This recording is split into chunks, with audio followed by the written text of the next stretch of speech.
ጤና ይስጥልኝ ተመልካቾቻችን፣ እንደምን ውላችሁ አምሽታችኋል? በላይ በቀለ ነኝ። ዋና ዋና ነጥቦቹን በማስቀደም እንጀምራለን።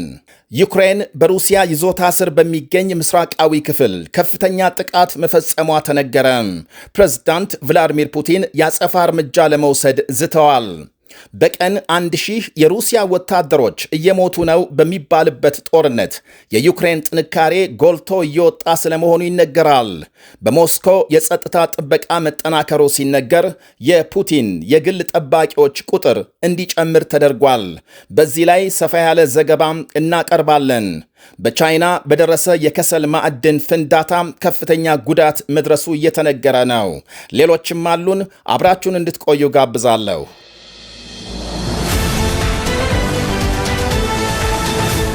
ዩክሬን በሩሲያ በተያዘው ምስራቃዊ የሀገሪቱ ክፍል በተማሪዎች ማደሪያ በፈጸመችው ጥቃት 6 ሰዎች ሲገደሉ ከ40 በላይ መቁሰላቸውን የሩሲያው መሪ አስታወቁ።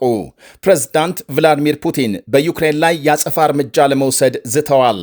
ሌሊቱን በሉሃንስክ ግዛት በተፈጸመው በዚህ ጥቃት ከሞቱትና ከቆሰሉት ሌላ በርካታ ሰዎች የደረሱበት መጥፋቱን ፑቲን ገልጸዋል።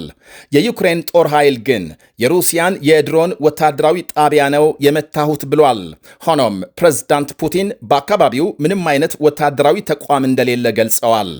የዩክሬን ጥቃት 16 ድሮኖችን በመጠቀም በ3 ዙር የተካሄደ መሆኑንም ፑቲን አመልክተዋል። የሩሲያ ብሔራዊ ቴሌቪዥን ጣቢያ በጥቃቱ ከቆሰሉት ተማሪዎች መካከል ዲያና ቮስኩቭ የተባለች የ19 ዓመት ወጣት እንደምትገኝበት ዘግቧል። ፑቲን የሀገሪቱ ጦር ምላሽ ለመስጠት የሚያስችል ዝግጅት እንዲያደርግ አዘዋል። የቀድሞዋ ሶቪየት ኅብረት አካል የነበረችው የኢስቶኒያ የውጭ መረጃ አገልግሎት ኃላፊ ለሲኤንኤን በሰጡት ቃል ፕሬዝዳንት ፑቲን ጦርነቱን ለማሸነፍ ያላቸው ጊዜ ከእጃቸው እየወጣ ነው ይላሉ። በሚቀጥሉት 4 እና 5 ወራት ፑቲን ቀደም ሲል በነበራቸው የጥንካሬ አቋም ላይ ሆነው ላይደራደሩ ይችሉ ይሆናል ባይ ናቸው። የኢኮኖሚ ወታደራዊና የማህበረሰቡ ጫና ተዳምረው ፑቲን ለድርድር እንዲቀመጡ ሊያስገድዷቸው እንደሚችሉ ጊዜ አሁን ከሩሲያ ጎን አይደለችም ብለዋል የኢስቶኒያው የመረጃ አገልግሎት ኃላፊ ኩፖሮሲን። በክሬምሊን ስለ አጠቃላይ ድል ሲወራ ከሰማሁ ቆይቻለሁ። ይህም በጦር ግንባር ያለው ሁኔታ መልካም እንዳልሆነ ማሳያ ነው ብለዋል። ሞስኮ በውጊያ ሜዳ መመልመል ከምትችለው የበለጠ ወታደር እያጣች ሲሆን ባለፉት 2 ዓመታት የሩሲያ ኃይል በየቀኑ 70 ሜትር በአማካይ ወደፊት ይዞታውን ሲያሰፋ መቆየቱን ይገልጻሉ። በዚህ የግስጋሴ ሂደት ታዲያ በየቀኑ 1000 ወታደሮች ገደማ መገደላቸውን ጠቅሰዋል። ይህንን የኃላፊውን አባባል መቀመጫውን ዋሽንግተን ዲሲ ያደረገ ዓለም አቀፍ የጥናት ማዕከልም አረጋግጦታል።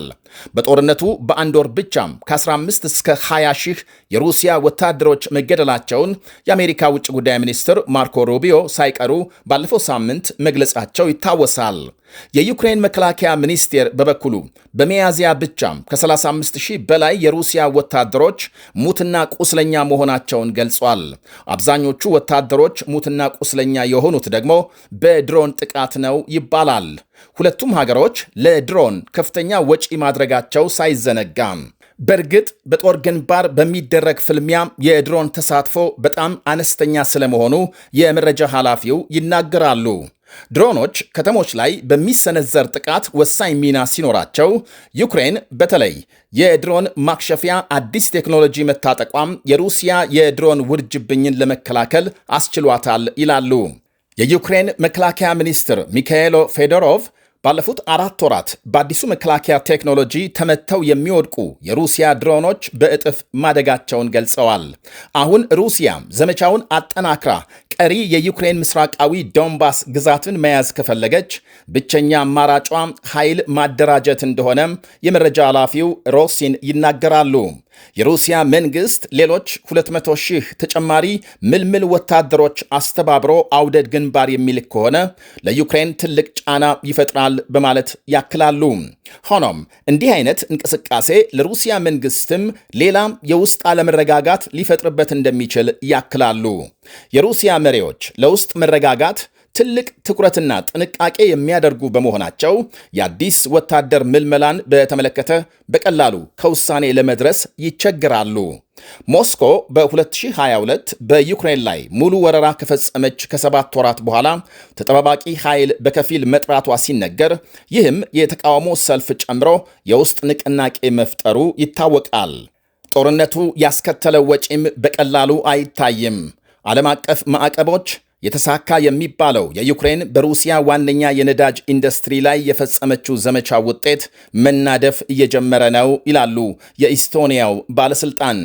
ባለፈው ሳምንት ይፋ በሆነ ጥናት የሩሲያም የዚህ ዓመት የኢኮኖሚ እድገት ከ1.3 በመቶ ወደ 0.4 በመቶ እንደሚያሽቆለቁል ይጠበቃል። የሰራተኛ እጥረት፣ ከመጠን ያለፈ የመንግስት ወጪ፣ የምዕራብ ሀገሮች ማዕቀብ ለእድገቱ ማነስ ምክንያት መሆናቸውን የሩሲያ ምክትል ጠቅላይ ሚኒስትር ገልጸዋል።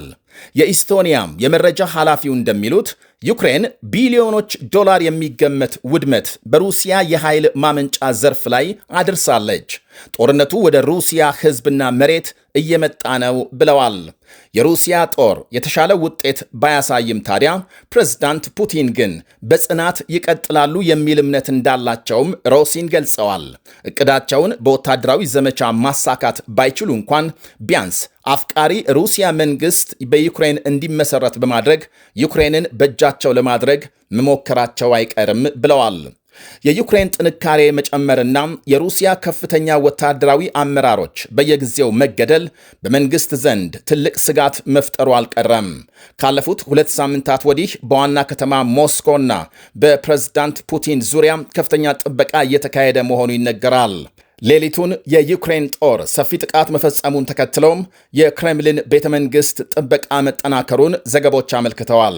በፑቲን ላይ መፈንቅለ መንግሥት ወይም ግድያ ሊፈጸም ይችላል የሚለው ስጋት ዛሬም የተስተጋባ ሲሆን የግል ጠባቂዎቻቸው ቁጥር እንዲጨምር መደረጉ ይነገራል። የፕሬዝዳንቱ ምግብ አብሳዮች፣ የግል ጠባቂዎችና ፎቶግራፍ አንሺዎች በሕዝብ ትራንስፖርት እንዳይጠቀሙ ታግደዋል። በሰሜናዊ ቻይና በማዕድን ማውጫ በደረሰ ፍንዳታ ከ90 በላይ ሰዎች መሞታቸው ተነገረ። የሀገሪቱ ቴሌቪዥን ባሰራጨው ዘገባ በከሰል ማዕድን በደረሰው ፍንዳታ ከሞቱት ሌላ ከ100 በላይ ክፉኛ ቆስለው ሆስፒታል መወሰዳቸውን ገልጿል። ፍንዳታው በደረሰበት ሰዓት 247 ገደማ ሰራተኞች እንደነበሩና ቀሪዎቹን ለማግኘት ፍለጋም እየተካሄደ መሆኑ ተመልክቷል። የሀገሪቱ ፕሬዝዳንት ሺ ጂንፒንግ የፍንዳታው ምክንያት በአስቸኳይ ተጣርቶ ተጠያቂ የሚሆኑ ሰዎች ለፍርድ እንዲቀርቡ አዘዋል። እስካሁን የማዕድኑ ኃላፊዎች በቁጥጥር ስር መዋላቸውን ዘገባው ጠቅሷል። የፍንዳታው መንስኤ እየተጣራ ቢሆንም የካርቦን ሞኖክሳይድ ልቀት መጠን ከፍተኛ ደረጃ በመድረሱ ሳይሆን እንዳልቀረ ተገምቷል። ሰሜናዊ የቻይና ሻንዚ ግዛት በከሰል ማዕድን የምትታወቅ ሲሆን በሀገሪቱ የከሰል ማዕድን ኢንዱስትሪ እንዲህ ያሉ አደጋዎች የተለመዱ ናቸው ይባላል። እንደ ፈረንጆቹ አቆጣጠር በ2009 ለምሳሌ በሰሜን ምስራቅ የሀገሪቱ ክፍል በማዕድን ማውጫ በደረሰ ፍንዳታ ከ100 በላይ ሰዎች መገደላቸው ሲነገር በ2023ም በተመሳሳይ አደጋ 53 የማዕድን ሰራተኞች ሕይወታቸውን አጥተዋል።